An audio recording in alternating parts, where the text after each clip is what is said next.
when I was a threat to my own children, I didn't get to be in their lives very much. We had to take them away from me. We changed. What does that mean, you're a threat to your own children?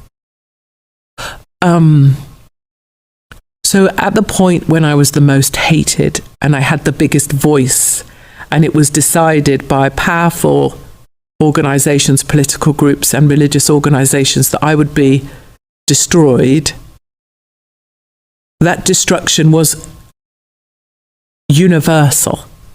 So it was my jobs, all of them, lawfare that I'd. Imagine waking up one day and realizing the world sees you as a monster, a danger to your own children. That's the story we're diving into today, a shocking, emotional journey of a woman who says she was targeted, silenced, and left fighting just to stay in her kids' lives. If you think you've heard every controversy, think again. Because this one gets darker, and more personal. Katie Hopkins, a name that once dominated headlines with loud opinions and fearless speech. She says she was the most hated woman in Britain. But what happens when powerful forces decide that your voice should be erased?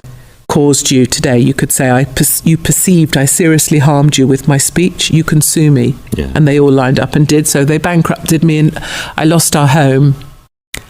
And then the British government did a play called The Assassination of Katie Hopkins. There's posters that went up around the country. And then my children repeatedly were reported to social services, the kind of care services, as that I abused them and that people had seen me abusing them. And they were little then, and they had to be interviewed separately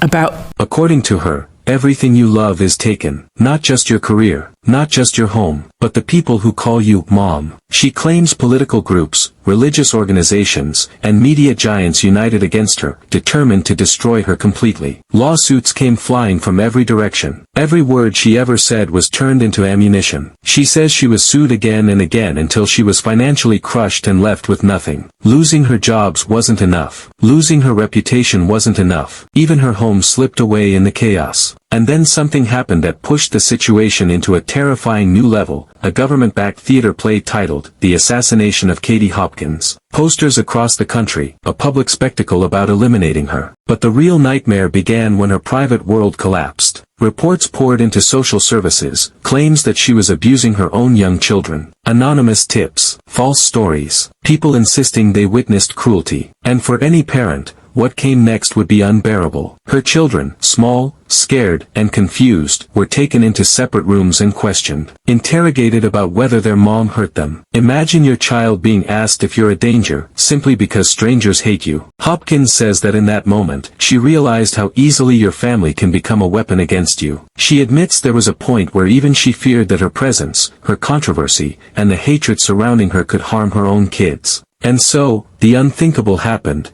She was separated from them. A mother, cut out of her children's lives to protect them from the world's view of her. This story forces a chilling question. When you become a threat not through violence, but through speech, how far will society go to silence you? Katie Hopkins' journey is a warning, a headline, and a mirror reflecting something uncomfortable. What happens when public opinion becomes a punishment more powerful than the law? If freedom of speech can take away your home, your dignity, even your children, then what is truly safe anymore?